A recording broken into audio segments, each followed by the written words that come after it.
जय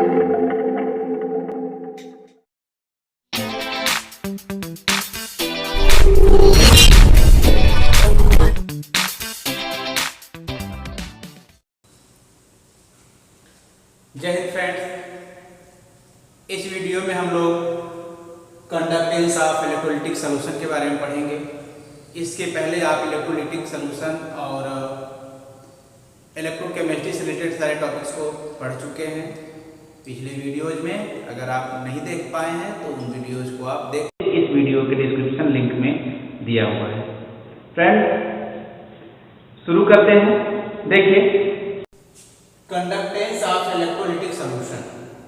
सो first of all question आ रहा है कि इलेक्ट्रोलाइट क्या होता है। आप जानते हो इलेक्ट्रोलाइट के बारे में हम लोग बात कर चुके हैं। फिर से देखिए, इलेक्ट्रोलाइट उस सब्सटेंस को कहते हैं जिसका एक्वस सॉल्यूशन इलेक्ट्रिसिटी को कंडक्ट कर सकता है, मींस जिसमें इलेक्ट्रॉन का ट्रांसफर हो सकता है। उन सब्सटेंसेस को इलेक्ट्रोलाइट कहते हैं। मतलब कि इलेक्ट्रोलाइट सब्सटेंस वो सब्सटेंस है जिसका एक्वस सॉल्यूशन इलेक्ट्रिसिटी का कंडक्शन कर सकता है।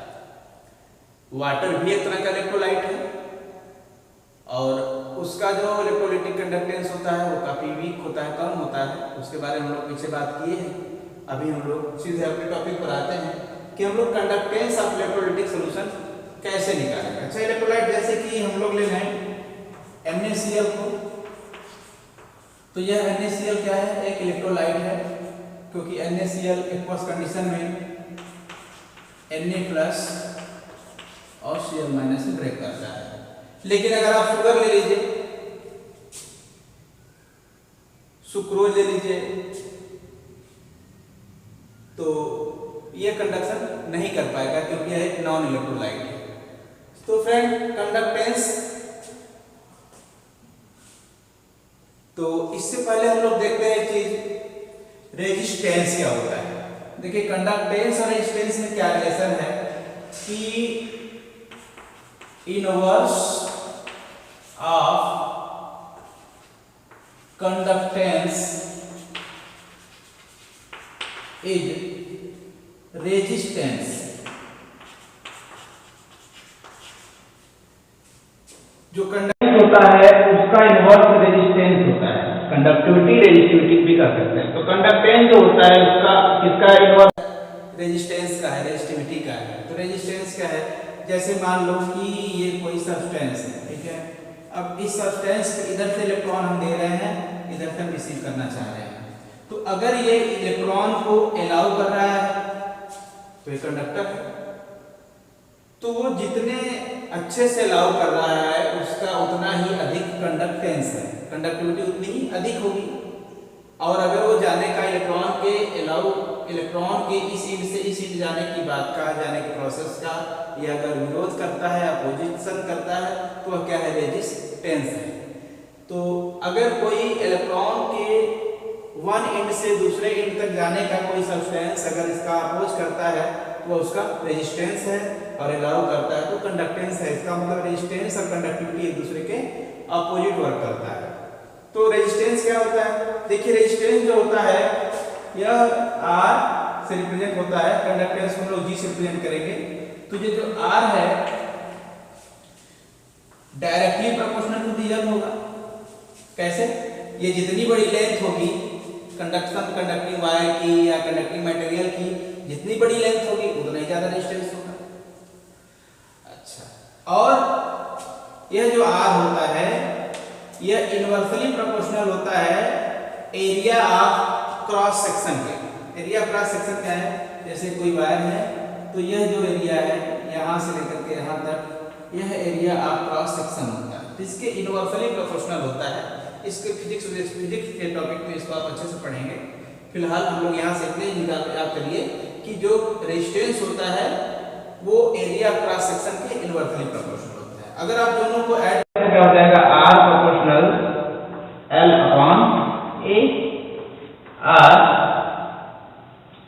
R equal to the rho L/A, ठीक है।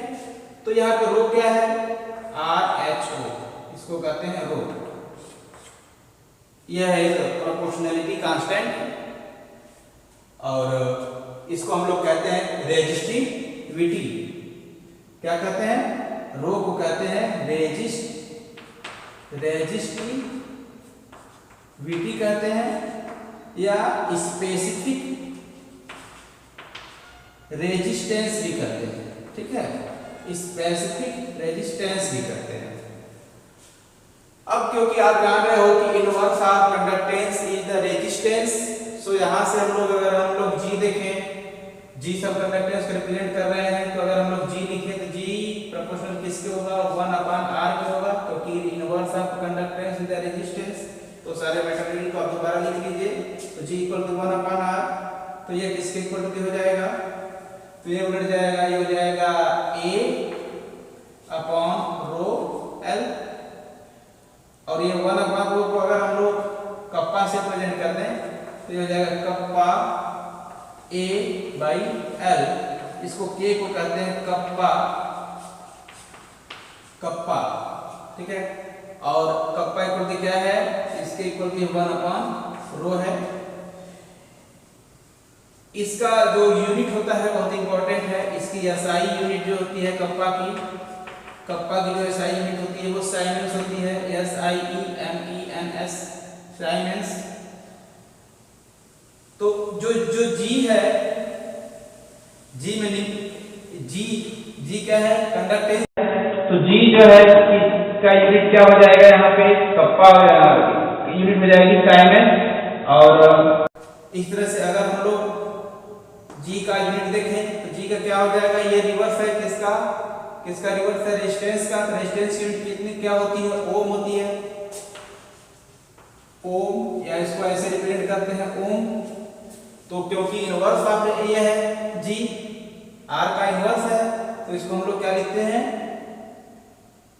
ओम इनवर्स, या ऐसे लिख सकते हैं ओम इनवर्स, समटाइम ऐसे भी रहता है, या इसको उलट दिया जाता है और इसको कहते हैं MHO, MHO। देखिए ध्यान दीजिएगा, ओम का इनवर्स होगा, क्या होगा? MHO। तो इनवर्स करके इसको लिख देते हैं MHO। तो MHO जो है वो क्या है? SI यूनिट है G की। तो इस तरह से फ्रेंड्स कंडक्टेंस से रिलेटेड अगर कोई भी प्रॉब्लम आती है तो हम लोग उसको इन फॉर्मूले के हेल्प से सॉल्व करेंगे। देखिए G इक्वल टू क्या हो जाएगा? कप्पा L/A है, एक इक्वेशन ये आपके पास मिला है। और R इक्वल टू क्या होता है? ρl/A होता है। अभी इसमें सेल कांस्टेंट और कंडक्टेंस की बात बाद में करेंगे, तो इतने को आप पहले नोटिस कर लीजिए कॉपी पर और प्रॉपर्ली इसको देख लीजिए, फिर कोई समस्या आती है तो हम लोग देखेंगे। अब इसके आगे देखते हैं। ओके, देखिए हम लोग measurement of conductivity of an ionic solution पे डिस्कस करने जा रहे हैं कि किसी भी आयनिक सॉल्यूशन की जो कंडक्टिविटी है उसको कैसे मेजर किया जाए।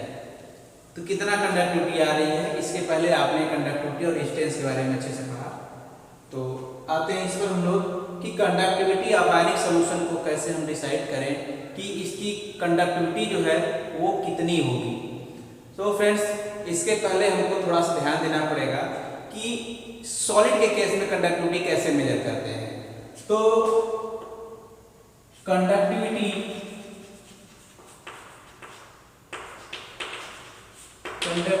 ऑफ सॉलिड डिपेंड्स,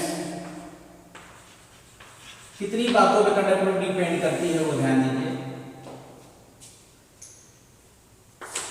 फर्स्ट है नेचर ऑफ सब्सटेंस या मटेरियल या सब्सटेंस के नेचर पे।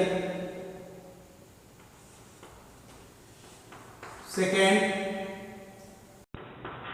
नंबर ऑफ वैलेंस इलेक्ट्रॉन पर। Third, temperature. Friends, this three things ऐसे हैं जिस पर किसी भी सॉलिड का कंडक्टिविटी डिपेंड करता है।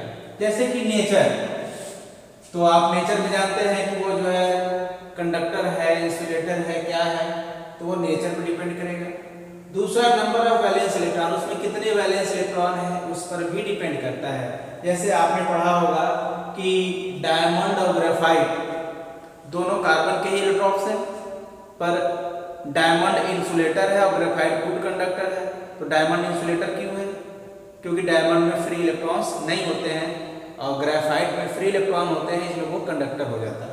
तो ये इस बात पर भी डिपेंड कर रहा है। तीसरा टेम्परेचर, टेम्परेचर पर भी कंडक्टिविटी डिपेंड करती है। और सॉलिड के केस में जो टेम्परेचर होता है, इसके रेज करने से कंडक्टिविटी घटती है। Means conductivity decrease with raise in temperature, temperature raise करने पर कंडक्टिविटी घटती है। अब हम लोग देखते हैं कि सॉल्यूशन के केस में क्या है। तो फॉर सॉल्यूशन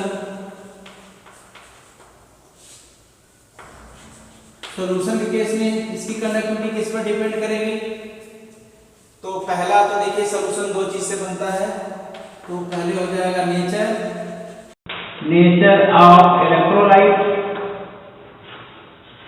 इलेक्ट्रोलाइट के नेचर पे। Second nature of solvent, solvent के भी नेचर पर डिपेंड करेगा। थर्ड साइज ऑफ आयंस, इस पर डिपेंड करेगा कि उनकी साइज कितनी है। Fourth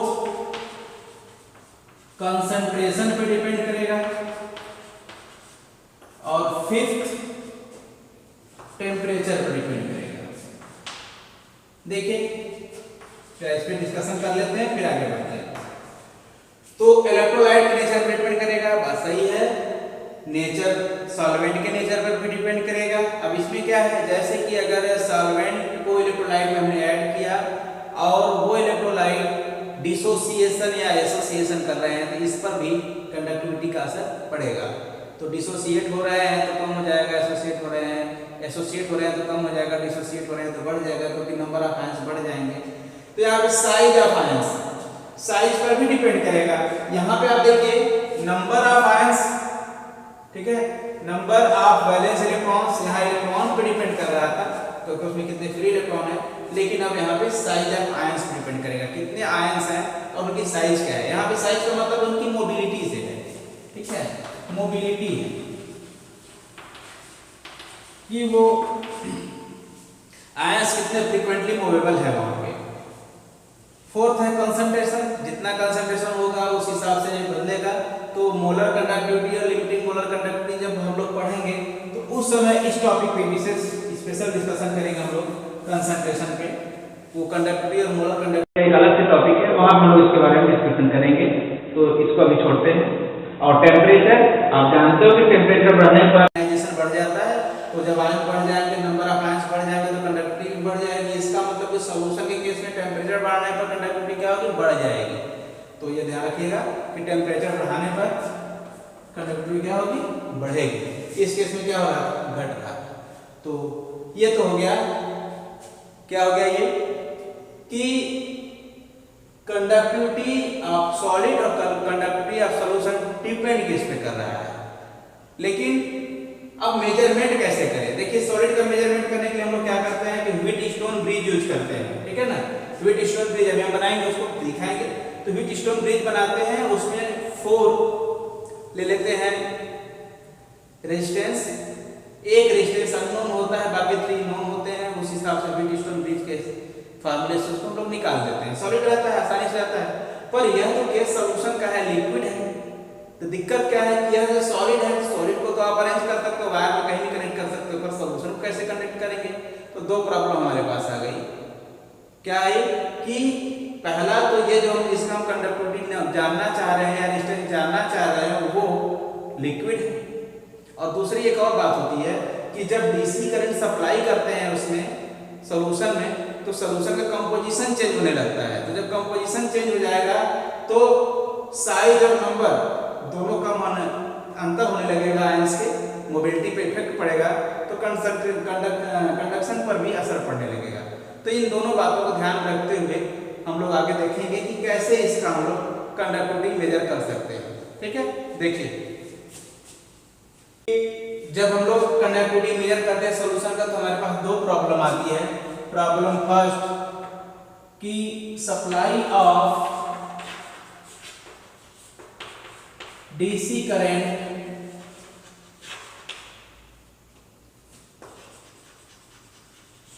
change the composition of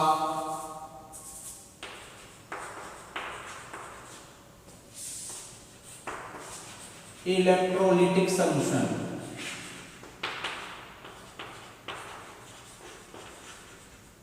ये प्रॉब्लम नंबर 1 है। यहाँ पे इसका हम लोग सॉल्यूशन देखेंगे। फिर प्रॉब्लम नंबर 2 क्या है?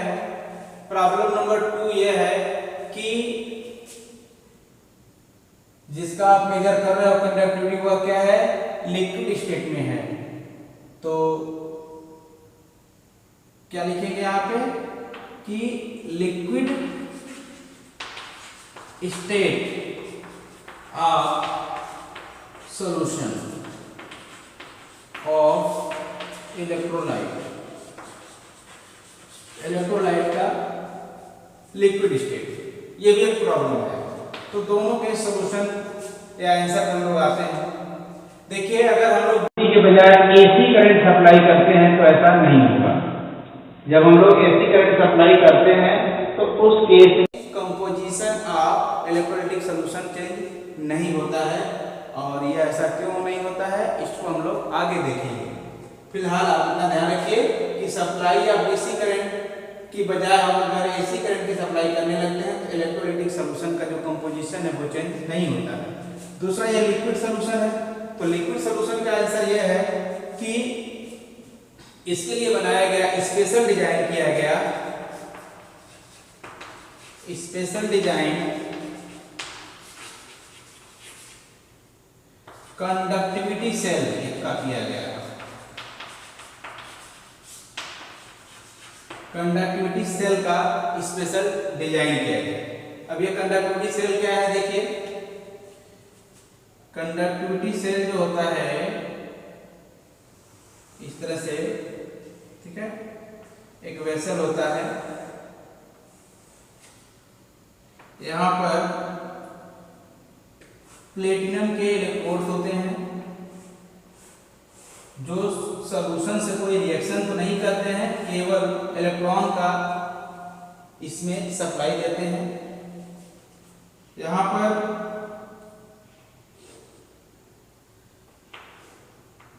ओपनिंग होती है, यहाँ से सॉल्यूशन को हम लोग एंटर करा सकते हैं और इसके अंदर इलेक्ट्रोलाइटिक सॉल्यूशन को ले लेते हैं, जिसका भी हमें कंडक्टिविटी मेजर करना है।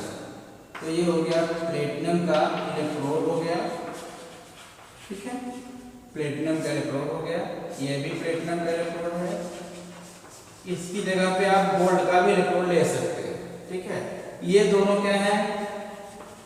कंडक्टिंग वायर है। यहाँ पे बैटरी नहीं लगाते हैं, बल्कि इसे हीट स्टोन ब्रिज में जोड़ते हैं। यहाँ पे ऐसे इसको रहने दें। ये कंडक्टिंग वायर है।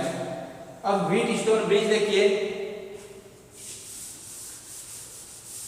आपने फिजिक्स में हीट स्टोन ब्रिज पढ़ा होगा, अगर नहीं पढ़ा है तो पढ़ेंगे।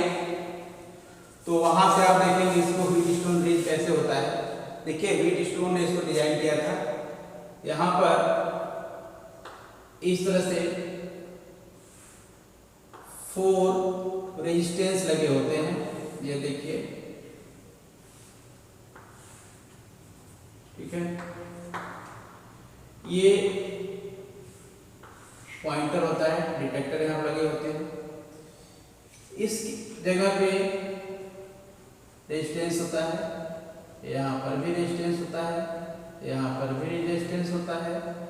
और यहाँ पर ये जो स्पेशल डिजाइन हम लोग किए हैं, कंडक्टिविटी सेल वो है। तो ये क्या है, ये कंडक्टिविटी सेल है। ये रेजिस्टेंस है, इसको हम लोग करते हैं R1, तो इसको कर देंगे R2, ये हो जाएगा अपना R3, ये हो जाएगा R4, ठीक है। और देखिए यहाँ से लेकर के यहाँ तक का जो डिस्टेंस है इसको हम लोग स्मॉल l ले लेते हैं, और यह जो डिस्टेंस है अंदर अंदर वो एरिया ऑफ क्रॉस सेक्शन हो जाएगा। तो इस हिसाब से यहाँ से मेजर कर लेते हैं। और जो रेजिस्टेंस होता है वो हमें R2 चाहिए, क्योंकि अननोन इसी का है, इसका ये तीनों का नोन होता है, ये अननोन होता है। तो R2 इक्वल टू क्या होता है,